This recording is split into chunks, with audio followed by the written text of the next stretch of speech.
제가 이제 아날로그 신스에 대해서 몇 가지 이제 다뤄본 적이 없다 보니까 궁금했던 부분이 있었는데 말씀하신 거 이제 쭉 들어봤는데 프리셋이나 샘플에 관한 말씀도 하셨잖아요. 그렇죠? 그러면 만약에 이런 아날로그 신디사이저를 구매해서 프리셋만 사용한다면 네, 가치가 있어요. 왜 그러냐면 아까 배음 말씀해 주셨죠? 네. 샘플링엔 배음이 없어지거든요. 근데 얘는 녹음하는 그 소리 그대로의 배음이 살아서 들어가거든요. 이거를 바로 레코딩을 떠버린다는 얘기는 여기 있는 배음 성분 그대로 안고 간다는 얘기예요. 근데 왜 샘플링이 배음이 없어지거나 없는지 혹시 이해를 하실까요? 잘 모르겠어요. 컴퓨터에서 내부적으로 처리를 한다는 얘기는 용량 싸움으로 들어가거든요. 네네. CPU에 부하가 걸리고 맞아요. 램을 잡아먹잖아요. 그러면 용량이 커진다는 얘기는 재앙이에요. 그래서 모든 VST 인스트루먼트는요. 눈에 보이지 않게 용량을 줄이는 작업들을 굉장히 많이 하는데 대표적인 게 배음을 없애요. 즉 음역대가 MP3처럼 가정주파수 이내에서 사람이 표정으로 느낄 부분만 딱 난거고 다 잘라버려요. 아, 그래서 메가리가 예, 그러니까 북극대는 그런 하모니스적인 느낌이 안 나는 거예요. 그리고 강제로 만들어주는 엔진이 들어간 기계도 힘이 없죠. 그리고 두 번째로요, 사용된 음원이 24비트급도 드물어요. 16비트급 48kHz가 굉장히 많거든요. 네. 근데 요새 고음질 음원 시대잖아요. 하이 레졸루션 음원 시대인데 거기에다가 16비트나 24비트 48kHz의 악기 소리를 넣으면은 가치가 있을까요?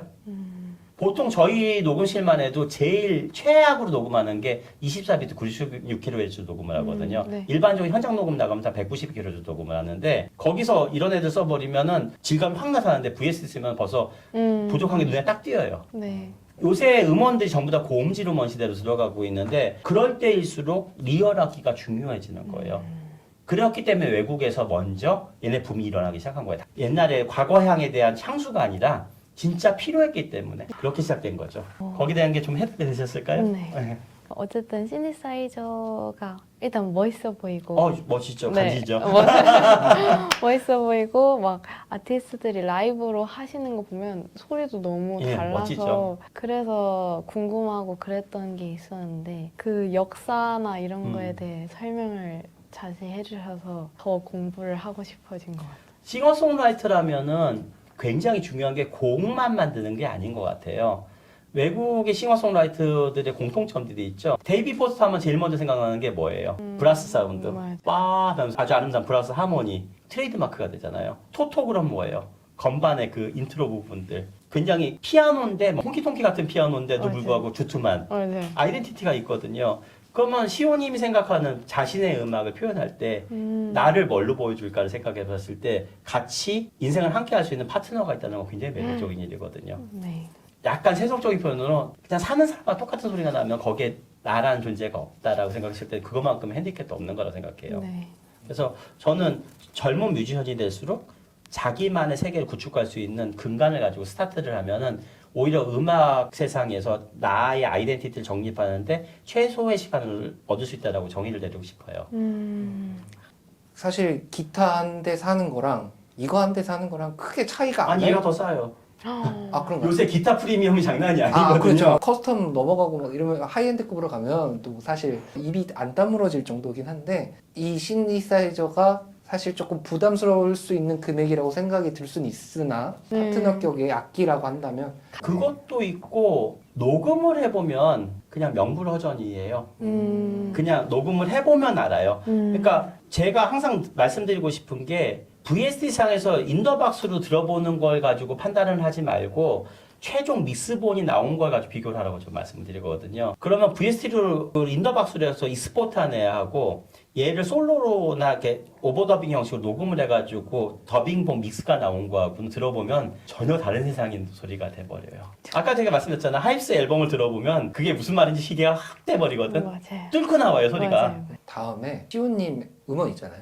음원 다 플러그인으로 하셨죠. 네. 그 중에 하나의 악기를 바꿔봅시다. 그거 괜찮아요. 그 프로젝트를 저한테 프로젝트를 보내주시면은 네. 제가 맵을 짜서 연출을 한번 해드릴게요. 그 과정을 한번 보여드리는 것도 재밌을 것 같네요. 재밌을 것 같아요. 그래서 한 트랙씩 한 트랙씩 얘에서 맵을 짜가지고 프리셋을 만들어서 녹음 넣고 그 과정만 해봐도 비포 애프터가 얼마나 달라지는지 보시면 놀라실 거예요. 네. 그 하이프스를 지금 네. 믹싱 마스터링 해주시고 계신다고 들었거든요. LP 작업을 저희가 담당을 하고 있습니다. 굉장히 메리트가 있는 작업이 되지 않을까. 혹시 더 궁금하신 거 있을까요? 가상악기로 신디사이저를 만질 때는 프리셋에서 파라미터를 그렇죠. 조금씩 변경하고 필터 걸고 이런 식으로 사용을 하는데 아날로그 신스를 다룰 때도 원리는 그렇게 똑같죠. 들어가는 건가요? 근데 그 원리가 이 순서가 있어요, 사실은. 이거를, 그러니까 똑같은 파라미터를 가지고 있는데 얘가 앞으로 가냐 뒤로 가냐에 따라서 전혀 다른 악기가 될 수도 있고요. 그 다음에 이 4개의 파라미터를 제일 많이 보실 거예요. 엔벨롭 제너레이터라는 걸 많이 보실 텐데 이게 뭔지를 이해를 못하면 신디는 쓰나만 나가요. 네네네. 궁금했던 게 아날로그 신스 쓰는 분들은 그 뿌 소리에서 시작해서 네. 막 들어가. 여기에 보시면은 지금은 간단하게 설명을 드렸지만 트라이앵글, 소투스, 네네네. 뭐 스퀘어, 뭐 랜덤 이런 식으로 나오잖아요. 네. 이게 사실은 타형의 형태를 뜻하는 네네. 거예요.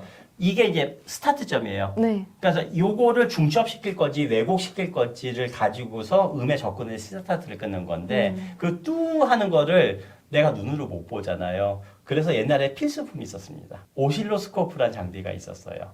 파형 나오게. 네.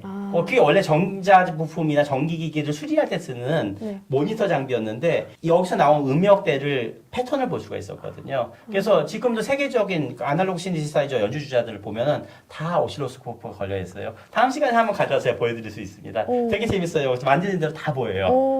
그러면은 우리가 유추하고자 하는 바이올린 음이라든가 피아노 음이라든가 패턴을 알잖아요. 그럼 그 비슷하게 계속 만들어 나가면 돼요. 보면서 시각적인 정보를 취하는 가능합니다. 그렇게. 네, 그거 아주 쉬운 방법이에요. 보면서 이제 더 재밌어요. 그러니까요. 간지가 나요. 또 궁금한 게 있었는데 아날로그 신디사이저로 뭐 앨범이나 이런 레코딩에 들어가면은 오디오로 아웃풋을 받으시는지도 궁금했고요. 그 테크닉이 굉장히 중요한 건데 사실은 이거를 얘기를 할 때 지금 말씀하시는 그 테크닉이나 문제점이 비포 미디, 애프터 미디로 나눠져요. 즉 미디가 있을 때냐 없을 때냐인데 미디가 생긴 이후로 제일 좋은 거는 내가 하는 이 연주에 대한 정보들이요 최소한 50% 이상은 미디 아웃을 통해서 나가줄 수가 있고 미디 인으로 봤을 때 재생이 가능하다는. 그러니까 스캔싱과 레코딩은 다르거든요. 레코딩은 그러니까 물리적인 웨이브를 기록해버린 거기 때문에 수정이 안 돼요. 그런데 시퀀스는 뭐냐면 내 액션을 기록한 거잖아요. 그러니까 수정이 가능하거든요. 그래서 먼저 내가 속주가 안 되더라도요 템포를 몇 배로 확대해 놓으시고 그거를 갖다가 천천히 시퀀싱을 떠든 다음에 시퀀서 프로그램에서 수정을 하고 플레이백 하면서 패러미터 만들어도 돼요. 그래서 가끔 왜 여러분 그런 연주들 있죠. 막 우우우 하면서 손이 바쁜데 이게 어떻게 되냐는데 사실은 시퀀싱 데이터 플레이백 하면서 이거 패러미터를 만지는 테크닉을 써요. 사실은 이거는 VSTI에서 써먹을 수 있는 테크닉인데 피지컬 컨트롤러가 없으셔서 그런 거거든. 아날로그 신디는 그 기본으로 됩니다. 미디 단자가 있으니까요. 얘를 마스터로 쓰세요. 요새 나오는 그 아날로그 신디사이저는 디지털 신디사이저만큼이나 벨로시티가 섬세하거든요. 전혀 문제가 안 됩니다. 그게 진짜 궁금했고 막 라이브 클립 영상이나 뭐 뮤비 같은 거 보면 아티스트분들이 이렇게 뭐 하나 하고 뭐 이렇게 다 만드시는데 어떻게 저걸 라이브로 하면서 이게 되지? 두 가지 방법이 있어요. 얘처럼 내부에 시퀀서가 여러 다중 트랙이라든가 프로그래밍 할 수 있는 애들도 있는 경우가 있고 옆에 노트북 있는 건 항상 보시죠. 요새는 거기에 사전에 시퀀싱 플레이백 데이터를 가지고 있어요. 그래서 드러머분이나 베이시스트분의 그 인이어 끼고 있잖아요. 거기 클락 소스가 계속 나가고 있거든요. 그래서 그 스타트를 내가 하는 게 아니고 드러머나 하우스 오퍼레이팅 엔지니어가 그 템포에 맞춰서 플레이백을 눌러주기 시작해요. 클락에 맞춰서. 무슨 얘기인지 아시겠죠? 그러면 나는 이것만 만지면 돼요. 얘는 슬레이브레가 따라가거든요. 그러면은 이제 나는 이제 패러미터만 하면서 액션만 취하면 되는 거거든요. 노트 정보는 이거 필요 없죠. 이미 나가고 있으니까. 그러니까 가끔 우리가 라이브 퍼포먼스 보면 노트를 연주를 안 하는데 막 음은 나오고 막 움직이잖아요. 그게 시퀀싱 기법이에요. 그게 되는지 몰랐어요. 아날로그가. 미디가 단지 쓰지만 다 된다고 생각하시면 돼요. 대신 얘가 이제 과거의 6 모델, 프로페 6 옛날 모델을 보면 얘가 없어요. 네. 얘가 없고 CV라고 부르는 기타 섹션인 거 하나 네, 네, 있거든요. 그걸 할 때는 걔도 쓸 수 있을까 없을까요? 돼요? 예, 돼요. 제가 말씀드렸죠. 84년도에 미디 규격이 나왔다고. 네네. 그러면 과거에 있었던 기계 다 버릴 수는 없잖아요. 그러면 꼭 과도기 모델들이 나오게 되는데 그때 나왔던 액세서리가 있어요. 미디 투 CV나 CV to 미디라는 장비가 있습니다. 봤어요. 네, 본 적 있으실 거예요. 아. 그 컨버터를 끼면 완벽하진 않지만 50% 이상의 노트 정보를 그대로 승계를 해요. 그러니까 익스프레션으로 온 정보는 걔는 볼륨으로 바꿔버리거든요. 아. 그러니까 벨로시티처럼 막 연주가 돼요. 다만 좀 비싸요. 하지만 안 되는 건 아니기 때문에 혹시나 운이 좋아서 아버님이나 할아버님의 지인이 옛날에 음악을 하셨는데 창고 속에서 무브나 프로펫이나 오버하임이 기어 나오더라 그러면은 감사합니다 하고 가져와서 왜냐하면 그때 기계들은요 고장이 났어도 고치기가 정말 쉽습니다. 네. 제가 아까 없더라고요. 했잖아요. 뚜껑 이렇게 열으면 나온다니까요. 나중에 유튜브에서요 페임이라는 그 미드가 있거든요. 전설의 미드입니다. 80년대에 나왔던 미드인데 거기에 보면 굉장히 인상적인 씬이 있어요. 주인공 중에 하나는 이제 브루노라고 하는 건반하고 작곡하는 주인공이 나오는데 그 친구가 뉴욕 예술고등학교 입학 시험을 보는데 신디사이저를 가져와서 시험을 보는 씬이 나와요. 그런데 거기서 오디션을 본 선생님이 막 고송을 지르면서 그만두라고 막 이러는 씬이 나와요. 네. 지금으로 상상을 못 하잖아요. 그때만 해도 이단이었던 거예요. 미국에서조차도. 80년대에 전자음악을 가지고서 그 학교에 입학을 한다는 건 통용이 안 되던 시대예요. 놀랍죠? 네. 그게 우리나라는 지금까지도 그래요, 사실. 어느 학교라고 말씀은 못 드리지만 대다수의 음대에서 전자음악은 사실은 약간 급이 낮은 음악으로 봐요. 그게 현실이에요, 대한민국에선. 그러다 보니까 클래식 연주자들 유난히 전자음악이 약한 이유도 원인 설명이 되는 거죠.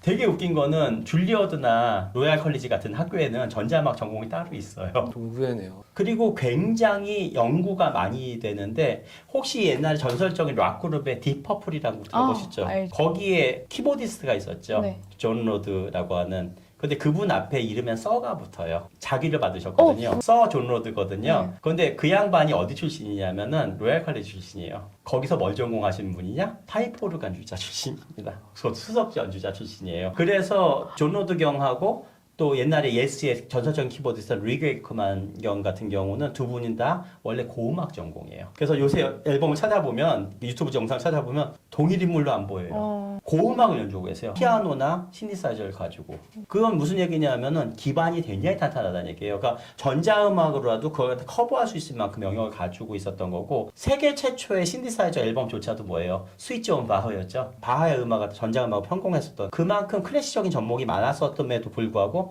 대한민국에서 여전히 따로국밥인 나라다 보니까 대신 이제 다행인 거는 신의 클래식 전공자들 중에서 이쪽을 이해하고 넘어온 친구들이 좀 많아요. 제자들 중에서. 그래서 그분들하고는 저도 협업을 굉장히 많이 하고 특히나 이제 국악 쪽에서 굉장히 많이 쓰고 있습니다.